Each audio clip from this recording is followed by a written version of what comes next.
በስመ አብ ወወልድ ወመንፈስ ቅዱስ አሃዱ አምላክ አሜን። ቅዱስ ዮሐንስ አፈወርቅ አምስቱ የንስሐ መንገዶች ብሎ ካስተማረው ትምህርት እነሆ። አምስት የንስሐ መንገዶች አሉ።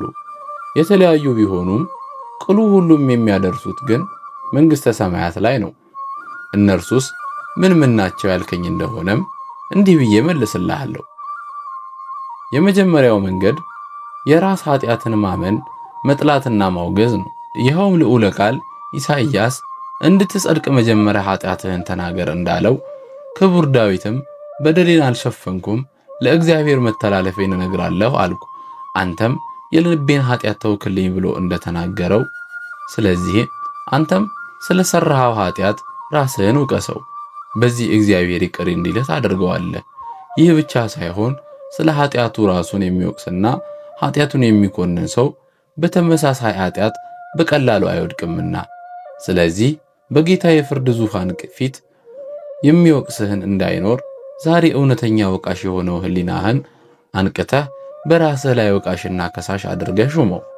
ይህ አንዱና ደገኛው የንስሐ መንገድ ነው እያለ ቅዱስ ዮሐንስ አፈወርቅ የመጀመሪያውን መንገድ ይጠቁማል።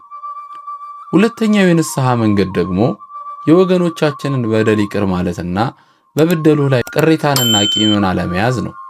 እንዲህ ስናደርግ ለሰዎች ኃጢአታቸውን ይቅር ብትሉ የሰማዩ አባታችሁ እናንተንም ደግሞ ይቅር ይላችኋል እንዲል እኛ በጌታ ላይ ያደረግነውን በደል ይቅር እንባላለንና እያለ ሁለተኛውን መንገድ ይጠቁማል። ሶስተኛውን የንስሐ መንገድ ማወቅ ትፈልጋለህ?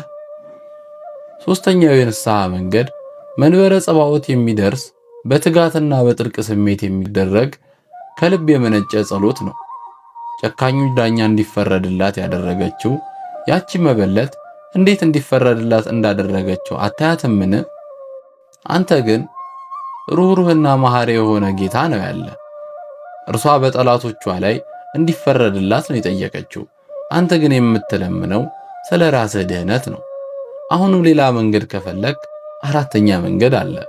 እርሱም ምጽዋት ነው።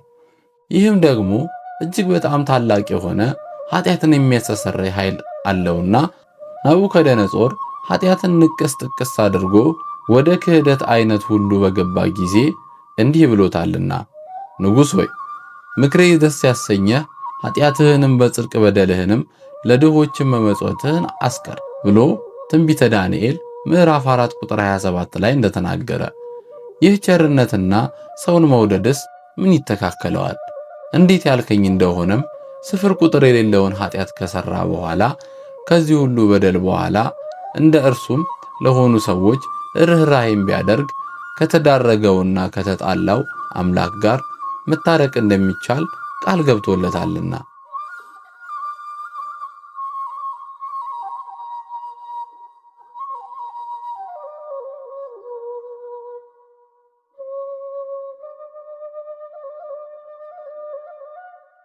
እንዲሁም አምስተኛው ትህትናና ራስን ማዋረድ ኃጢአትን ያደክማል። ይህንንም ቀራጩ ያረጋግጠልናል።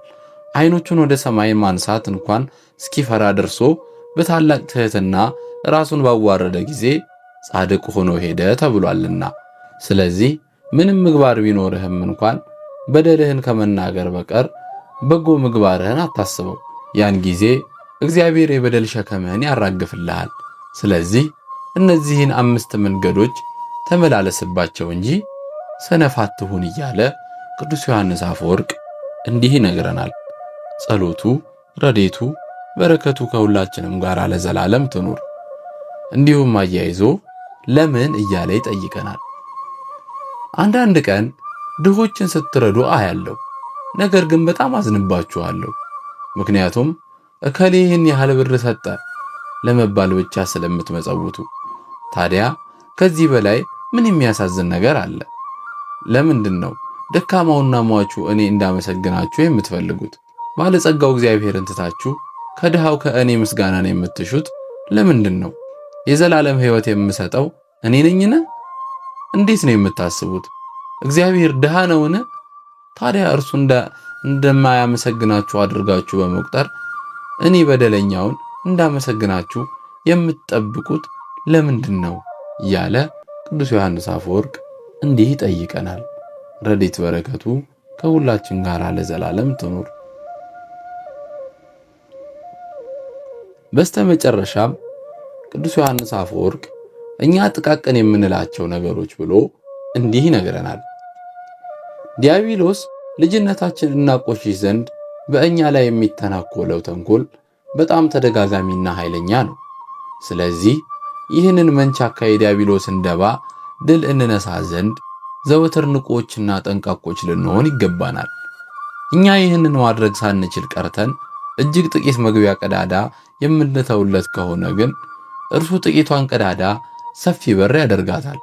እንዲህም አድርጎ ኃይሉን ሁሉ ተጠቅሞ ወደ እኛ ይገባል። ስለዚህ ስለ መድኃኒታችን የሚገደን ከሆነ እንደዚህ ጥቂትና ቀልድ በሚመስሉ ነገሮች እንኳን አንዘንጋ። እርሱ የሚንቀውና ጥቂት የሚለው ኃጢአት የለምና። እኛ ጥቃቅን የምንላቸው ነገሮችን መነሻ አድርጎ ልጅነታችንን የምናቆሽሽበትን ታላላቅ ኃጢአቶችን እንድንሰራ አድርጎ እጅግ ይተጋልና እያለ ቅዱስ ዮሐንስ አፈወርቅ እንድንጠነቀቅ እንዲህ ይነግረናል። ረድኤት በረከቱ ምልጃና ጸሎቱ ከሁላችን ጋር ለዘላለም ትኖር። አፈወርቅ ሚዲያ ዩቲዩብ ቻናላችንን ሰብስክራይብ እና ላይክ በማድረግ እንዲሁም ሁልጊዜ የምንለቃቸውን መንፈሳዊ ትረካዎችና ጣፋጭ ትምህርቶች እንዲደርሳችሁ የደወል ምልክቱን በመንካትና ሼር በማድረግ አገልግሎታችንን ይደግፉ። ሰላም እግዚአብሔር ከሁላችን ጋር ለዘላለም ትኖር።